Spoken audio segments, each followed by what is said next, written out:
ബത്തേരി കിച്ചണിൻ്റെ ഇന്നത്തെ വീഡിയോയിലേക്ക് എല്ലാവർക്കും സ്വാഗതം. ഇത് ഇന്നലെ എടുത്തു വെച്ച വീഡിയോയാണ്. രാവിലെ കുറച്ച് കപ്ലങ്ങ കറി വെക്കാൻ വേണ്ടിയിട്ട് ഞാൻ മുറിച്ച് വെച്ചിട്ടുണ്ട്. പിന്നെ സവാള പകുതി മതി കേട്ടോ, ഒത്തിരിയൊന്നും വേണ്ട. പിന്നെ 3 തക്കാളി എടുത്തിട്ടുണ്ട്. വാളംപുളി ഞാൻ പിഴിഞ്ഞൊഴിക്കുന്നില്ല, അതുകൊണ്ടാണ് തക്കാളി കുറച്ച് കൂടുതൽ എടുത്തേക്കുന്നത്. പിന്നെ പച്ചമുളകോ കാന്താരി മുളകോ എന്തെങ്കിലും എടുക്കാം. ഞാനിപ്പോൾ കാന്താരി മുളക് എടുത്തേക്കുന്നത്. കപ്ലങ്ങ കൊണ്ട് മാത്രമല്ല, കുമ്പളങ്ങ, മത്തങ്ങ എല്ലാം ഇതുപോലെ കറി വെക്കാം കേട്ടോ. മത്തങ്ങ കൊണ്ട് വെക്കുന്നതാണ് ഏറ്റവും ടേസ്റ്റ്. സവാളയ്ക്ക് പകരം ചെറിയുള്ളിയാണേലും ഇട്ടാൽ മതി കേട്ടോ. പിന്നെ കുറച്ച് അരിയും മല്ലിയും കൂടെ വറുത്തെടുക്കുവാണ്. ഞാൻ നന്നായിട്ട് കഴുകിയിട്ടാണ് കേട്ടോ വറക്കുന്നത്. ആദ്യം വെള്ളമൊക്കെ പോയി കഴിഞ്ഞിട്ട് പിന്നെ ചെറിയ തീയിൽ വെച്ചിട്ട് അരി പൊട്ടുന്നൊരു പരുവത്തിൽ വറുത്തെടുത്താൽ മതി. എണ്ണയൊന്നും ഒഴിക്കണ്ട, അല്ലാതെ തന്നെ വറുത്തെടുക്കുക കേട്ടോ ചെയ്യുന്നത്.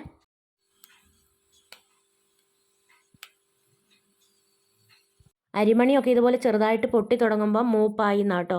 മല്ലിയും അരിയൊക്കെ നന്നായിട്ട് മൂത്തിട്ടുണ്ടാവും.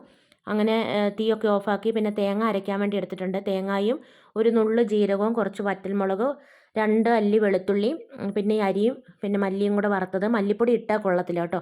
മുഴുവൻ മല്ലി ഇതുപോലെ വറുത്ത് വേണം ഈ കറിക്ക് ചേർക്കാൻ വേണ്ടിയിട്ട്. കപ്പളങ്ങ ഉപ്പും മഞ്ഞളും ഒക്കെ ചേർത്ത് വേവിച്ച് വെച്ചിട്ടുണ്ടായിരുന്നു. അതിനകത്തേക്ക് അരപ്പ് ചേർത്തു. പിന്നെ ലാസ്റ്റ് കുറച്ച് കടുകും കൂടെ പൊട്ടിച്ച് ഒഴിക്കുവാണ്. കടുകും ഉലുവായും പിന്നെ ചെറിയുള്ളി, വറ്റൽമുളക്, കറിവേപ്പില എല്ലാം കേട്ടോ ചേർത്തത്.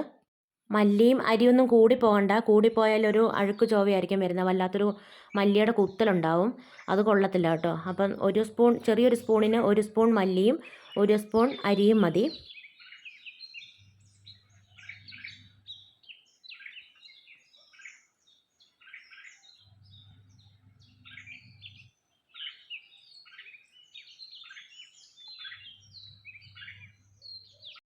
ഇവിടെ രാത്രിയിൽ നല്ല മഴയായിരുന്നേ, നല്ല തണുപ്പുമാണ്. ഇപ്പോഴും നന്നായിട്ട് മൂടിയൊക്കെ നിൽക്കുക മഴക്കാറ്. കാപ്പിയൊക്കെ പൂത്തിട്ടുണ്ട് കേട്ടോ. ഇപ്പം കാണാൻ നല്ല രസമാണ്. അതിൻ്റെ മണവും നല്ലതാണ്, പക്ഷേ എനിക്ക് പറ്റത്തില്ല, എനിക്ക് തലവേദന എടുക്കും. നല്ല മണമാണ് കേട്ടോ കാപ്പിപ്പൂവിൻ്റെ. പൊന്നു സ്കൂളിൽ പോയോ?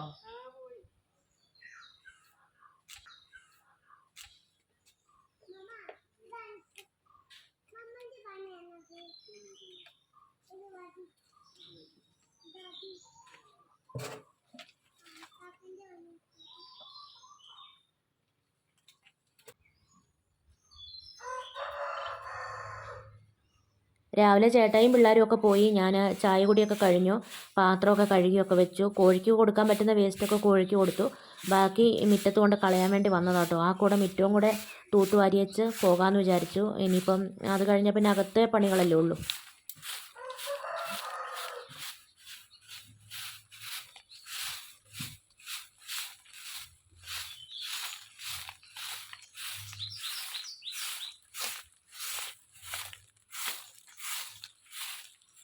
നല്ല ഉണക്കലരി കിട്ടിയിട്ടുണ്ട്.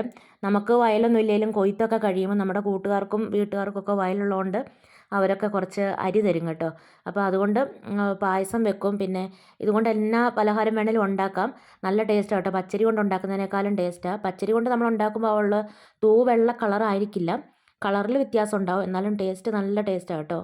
ഞാൻ കുറച്ച് അരി എടുത്തിട്ട് അത് പാറ്റി അരിച്ച് കുറച്ച് ഇഡലി ഉണ്ടാക്കാൻ വേണ്ടിയിട്ട് ഉഴുന്നുമൊക്കെ ചേർത്ത് വെള്ളത്തിൽ കുതിർത്ത് വെച്ചിട്ടുണ്ട്. കുറച്ച് അരി പായസം വെക്കാൻ വേണ്ടിയിട്ട് കുക്കറിൽ വേവിക്കാനും വെച്ചിട്ടുണ്ട് കേട്ടോ. അത് കഴിഞ്ഞിട്ട് പിന്നെ വേഗം എല്ലാം അവിടെ ഇവിടെയൊക്കെ ആയിട്ട് നിരന്ന് കിടന്ന സാധനങ്ങളെല്ലാം കൂടെ ഒതുക്കി പറക്കിയൊക്കെ വെച്ചേച്ച് വേഗം അടിച്ചു വാരി തറയൊക്കെ തുടയ്ക്കുക. തുണിയൊക്കെ അലക്കി വർക്ക് ഏരിയയിൽ വിരിച്ചിട്ടിട്ടുണ്ട്. വർക്ക് ഏരിയ കിടന്ന തുണികളൊക്കെ ഞാനിവിടെ കൊണ്ട് വെച്ചിട്ടുണ്ട്, ഉണങ്ങിയതാ. അതൊക്കെ ഇനിയിപ്പം പണികളെല്ലാം കഴിഞ്ഞിട്ട് മടക്കിയൊക്കെ എടുത്ത് വെക്കണം. സാധനങ്ങളൊക്കെ അങ്ങോട്ടും ഇങ്ങോട്ടൊക്കെ എടുത്ത് മാറ്റി ഒന്നും അടിച്ചു വാരി തറ തുടയ്ക്കുന്നൊന്നുമില്ല. എളുപ്പം എന്നുള്ള അടിക്കലും തുടക്കലും ഒക്കെയാണ്. ഇപ്പം എക്സാം ടൈം ആയതുകൊണ്ട് കുഞ്ഞിപ്പെണ്ണ് വരുമ്പോഴത്തേക്ക് അവളെ ഒരുപാട് പഠിപ്പിക്കാനൊക്കെ ഉണ്ട്. അവൾ വരുമ്പോഴത്തേക്ക് എല്ലാ പണികളും തീർത്ത് പിന്നെ അവളുടെ കാര്യം നോക്കാൻ മാത്രമായിട്ട് ഇരിക്കണം. അതുകൊണ്ട് പിന്നെ വേഗം വേഗം പണികളൊക്കെ അങ്ങ് ചെയ്യുവാണേ. വീഡിയോ എഡിറ്റ് ചെയ്യാനൊക്കെ ഉണ്ടെങ്കിൽ അതും എല്ലാം ഞാൻ അവൾ വരുമ്പോഴത്തേക്ക് തീർത്ത് റെഡിയാക്കി വെക്കും. നമുക്കൊരു ഫ്രീ ടൈം കിട്ടുന്ന സമയത്ത് അങ്ങനെയുള്ള പണികളൊക്കെ പിന്നെ ആണെങ്കിലും ചെയ്യാമല്ലോ. പിള്ളേർ വലുതായി കഴിയുമ്പോൾ പിന്നെ അവരവരുടെ കാര്യങ്ങൾ സ്വന്തമായിട്ട് നോക്കും. അന്നേരം പിന്നെ നമുക്ക് നമ്മുടെ ജോലികൾ ചെയ്യാൻ ഇഷ്ടം പോലെ സമയം ഉണ്ടാകും. പക്ഷേ കുഞ്ഞു മക്കളുള്ളപ്പം അവരുടെ കാര്യങ്ങൾ നമ്മൾ കുറേയൊക്കെ ചെയ്തു കൊടുക്കണമല്ലോ.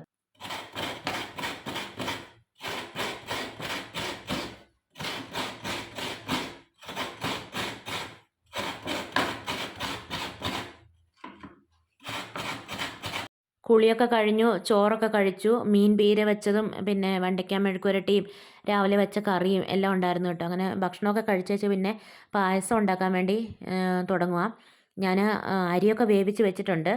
ഇത് വെല്ലം ഉരുക്കിയതിനകത്തേക്ക് ചുക്കും ഏലക്കായും ജീരകവും കൂടെ പഞ്ചസാരയൊക്കെ ചേർത്ത് പൊടിച്ചതാണ് കേട്ടോ.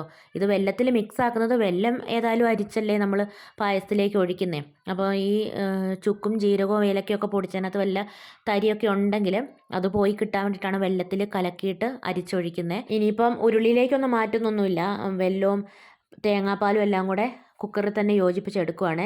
ആദ്യം ഞാൻ രണ്ടാം പാൽ ഒഴിച്ചിട്ട് ചോറ് കുറച്ച് നേരം ആയില്ലേ വേവിച്ച് വെച്ചിട്ട് കട്ട പിടിച്ചിട്ടുണ്ടായിരുന്നേ. രണ്ടാം പാൽ ഒഴിച്ചിട്ട് കട്ടയൊക്കെ ഒന്ന് ഉടച്ചതിന് ശേഷമാണ് വെല്ലം ഒഴിച്ചു കൊടുക്കുന്നത്. ഒരു നുള്ള ഉപ്പ് ചേർത്തു. പിന്നെ ലാസ്റ്റ് ആ തലപ്പാൽ ഒഴിക്കുന്നത്. തലപ്പാൽ ഒഴിച്ചിട്ട് അപ്പം തന്നെ തീ ഓഫ് ആക്കുക ചെയ്യുന്നത്. തലപ്പാൽ ഒന്നാം പാലാണ് കേട്ടോ. ഞാൻ കൈ പിടിച്ചോണ്ട് ആ കുക്കറിൽ പായസം വെക്കുന്ന സമയത്ത് വീഡിയോ എടുത്ത്, അതുകൊണ്ട് വീഡിയോ മൊത്തത്തിൽ അങ്ങനെ എടുത്തിട്ടൊന്നും ഇല്ലായിരുന്നു കേട്ടോ. പിന്നെ പായസം വെക്കാനൊക്കെ ഇപ്പോൾ എല്ലാവർക്കും അറിയാമല്ലോ. ലാസ്റ്റ് പിന്നെ നെയ്യിൽ അണ്ടിപ്പരിപ്പ് മുന്തിരിയൊക്കെ വറുത്തിട്ടാൽ മതി. പിന്നെ ഇഡലിക്കുള്ളതൊക്കെ അരച്ച് വെച്ചു.